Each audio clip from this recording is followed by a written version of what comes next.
Asmodeus might try to banish you 400 miles away and bang your female partners or even your mom while you're gone, but so long as you have Raphael by your side and a vicious heart and liver, you can trigger his cowardly side and have him run away to be punished by Raphael while you move on with your normal life. What is going on, guys? MJ2005 Gundam here, and today I'm going to be reviewing the high-grade Gundam Asmoday from Gundam Iron-Blooded Orphans Urdr Hunt. Also known as the Gundam Asmodeus in Japanese, this is the King of Lust that was piloted by someone cowardly enough to run away from the fight, just like the demon himself, so there were no battle records of the Asmoday at all. Being one of the higher-end, high-grade Iron-Blooded Orphans kits, it comes with 7 runners, a wire, and a sizable sticker sheet. Unsurprisingly, this uses the Gundam frame Type 4, so for those of you who have built-in amounts of high-grade Gundam frames, you would know what to expect. Otherwise, the build structure remains simple, yet the build is somewhat more involved than the norm due to the various gimmicks and small pieces, but I feel like beginners should have no trouble getting this assembled. Once snapped together, and the high-grade Gundam Asmoday is a big mixed bag. For starters, I do like the direction of the overall design, an unorthodox color scheme that is a hit for me but maybe a miss to some of you, the feet that represent the webbed feet of the actual demon, that massive crown on the head to reflect his title of king, and the fat and dominating aesthetics to hammer that home. The high grade itself does generally look cool in a glance, but after a deep look into it, I feel kinda mixed, apart from the separate shoulder vents and the leg fins, which do deserve some praise. Stickers include the eyes and the purple on the head, the chest vents with the greater detail, the fluorescent yellow and purple on the arms and tonfas, the white and grey on the crotch, yellow on the grenades, the multicolored detail and grey circles on the thighs, the yellow rectangle on the shins, the thruster blades on the rear of the legs, the greys on the top of the feet, and the yellow on the backpack, totaling 44 stickers. While they don't look too bad, they're not necessarily ideal. But that's not all, as the general proportions look a bit off compared to the official line art. They might have taken the shoulders, skirts, and thighs from the concept version, despite this thing being actually made in 2022, as the ones on the final line art have their sizes altered. But I can live with that. However, I really cannot take this kit seriously with those big, cute anime eyes, despite understanding that everything is enlarged and blunted because it's a high grade. The colors also miss the mark, as the main body color should be a little bit bluer, while all the purple parts, which are all made up of stickers, should be in a much lighter shade. There's a seam line on the back of the head, the shoulder armor, and the tonfas that you may want to clean up, and there's a healthy amount of surface detail to bring out via panel lining.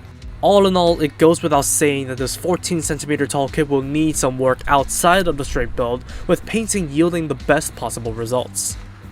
For articulation, the head is on an unrestricted double ball jointed polycap, so the neck is quite flexible. The shoulders can swing up to push the arm raise over 90 degrees, while the arms themselves can roll and rotate in their sockets. The shoulder armor is on a clip, there's a bicep swivel, limited single elbow bend, and ball jointed wrists.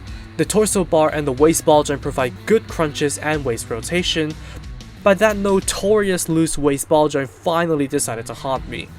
Front and side skirts can move, while the back skirts remain stationary. Legs can rock laterally, while only being able to pull off a good front kick and full side splits. Thigh rotation is restricted, same thing goes for the double jointed knee, but the ball jointed feet and amazing ankle rockers are exempt from limitation. The front ankle armor and soles can move up and down, while the toes, heels, and rear ankle armor can also move. Finally, the backpack thruster can lift up. Altogether, the bends at the limbs aren't the best and are limited, the heaviest out of all the joints, but otherwise the articulation is just like any other Gundam frame. When it comes to the accessories, they may all be a reference to the actual demon Asmodeus, starting off with the sole pair of holding hands, which does represent the man in this context, but there aren't any other hand options. As for the weapons, the grand tonfas on the arms represent the brutish combat style of the bull. They look really potent and can easily bludgeon someone to death with the blades on the shaft. However, the tonfas can also flip forward and activate the explosive firing mechanism to extend them by swapping parts and function as pile bunkers, while also increasing the frontboard's reach or the defense angle of the tonfas. I wish they would have kept the spike from the concept though. Next is the Gigant Javelin, which represents the horns of the ram. Odd name aside, it is a badass looking broadsword that looks dominating, but the round handle does cause some weight issues in some positions. There is an alternate set of adapters connected to the included wire to fire the blade out. Simply slide the handle out of the blade and replace the adapters on both components. It holds up passably well in some poses, but having the clips from action bases to support it will assist in the display. Then we have the leg claws, representing the nails on Asmodeus' webbed feet. They can be deployed through rearranging the grey pieces on the bottom of the feet and flipping up the rear leg guard. And the joints of the sole, heel, and toes allows Asmoday to swoop down and grab onto enemies like an eagle. Looks terrifying too. Finally, there's the generic rifle. It could represent the flames Asmodeus breathes out, but frankly, it feels so generic I have a feeling that it's standard issue. Regardless, it can be slid into the hand for a secure grip with no weight issues, and it is designed for the tonfas to be used simultaneously with no interference. The rifle can also be stored stably in the back skirt mount should you choose not to use it.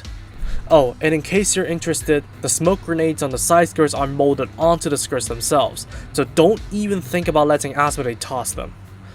The only leftovers included are the old shoulders, legs, and feet frame parts of the Gundam frame Type 4. I don't see a use for them in Asmoday, but they can serve as backups for the kits that use the same frame.